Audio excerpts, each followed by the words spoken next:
जय शिवराय मित्रांनो. मित्रांनो, पीएम किसान सन्मान निधीचा 21वा हप्ता वितरित झाला आणि आता शेतकऱ्यांना प्रतीक्षा लागली आहे, ती म्हणजे नमो शेतकरी महासन्मान निधी योजनेची. पीएम किसानच्या 6,000 रुपये वार्षिक मानधनासोबतच राज्य शासनाच्या माध्यमातून नमो शेतकरी योजनेच्या अंतर्गत देखील 6,000 रुपयाचं मानधन दिलं जात आहे. आणि पीएम किसानचा हप्ता वितरित झाल्यानंतर त्याच्या अंतर्गत पात्र असलेल्या शेतकऱ्यांना नमो शेतकरी महासन्मान निधी योजनेचा देखील हप्ता वितरित केला जातो. पीएम किसानचा हप्ता वितरित करायला उशीर झाला आणि याच पार्श्वभूमीवर आता नमो शेतकरीचा हप्ता देखील वितरण व्हायला उशीर होतोय. राज्यामध्ये एकंदरीत निवडणुका सुरू आहे, त्याची आचारसंहिता सुरू आहे, त्याच्यामुळे याच्या संदर्भातील कुठलेही अपडेट आता समोर आलेले नाही. परंतु या निवडणुकीची आचारसंहिता संपल्याबरोबर नमो शेतकरी महासन्मान निधी योजनेच्या हप्त्याच्या निधी वितरणाचा एक GR किंवा त्याच्या निधीची तरतूद केली जाऊ शकते आणि त्या अनुषंगानं याच्या अंतर्गत पात्र असलेल्या शेतकऱ्यांसाठी आवश्यक असलेला निधी, त्याच्यासाठी आवश्यक असलेल्या प्रक्रिया या सध्या सुरू करण्यात आलेल्या आहेत.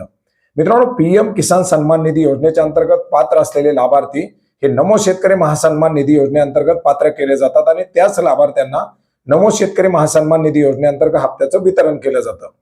पीएम किसानचा 21वा हप्ता वितरित केला जात असताना राज्यामध्ये 90,41,241 शेतकरी हे या हप्त्यासाठी पात्र करण्यात आलेले. त्या शेतकऱ्यांना केंद्र सरकारच्या माध्यमातून 1,808 कोटी रुपयाचा निधी वितरित करण्यात आलेला आहे आणि हेच शेतकरी पुढे नमो शेतकरी महासन्मान निधी योजनेच्या हप्त्यासाठी सुद्धा पात्र केले जाणार आहेत. अर्थात नमो शेतकरी महासन्मान निधी योजनेचा जो हप्ता असेल हा राज्यातील 90,41,241 शेतकऱ्यांना दिला जाणार आहे आणि हाच हप्ता वितरित करण्यासाठी याचबरोबर काही शेतकऱ्यांचे काही कारणास्तव हप्ते वितरित करण्यात आलेले नव्हते.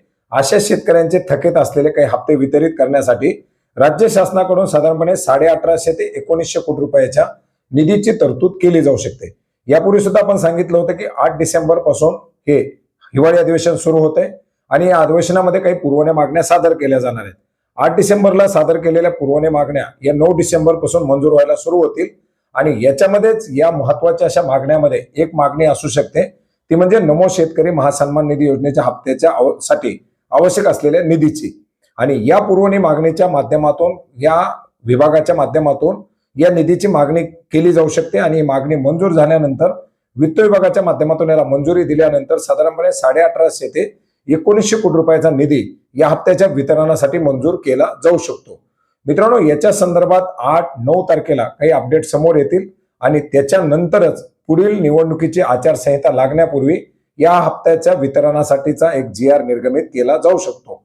हप्त्याच्या निधीची तरतूद झाल्यानंतर त्या हप्त्याच्या निधीच्या वितरणाला मंजुरी दिल्यानंतर पुढे या योजनेचा हप्ता कधी वितरित केला जाईल याची तारीख जाहीर केली जाईल. परंतु एकंदरीत स्थानिक स्वराज्य संस्थाच्या निवडणुका, ज्याच्यामध्ये ग्रामीण भागामध्ये घेतल्या जाणाऱ्या निवडणुका म्हणजे जिल्हा परिषद आणि पंचायत समिती, याच्यामध्ये नमो शेतकरीचे असलेले लाभार्थी हे बहुतांश ग्रामीण भागातील असतात.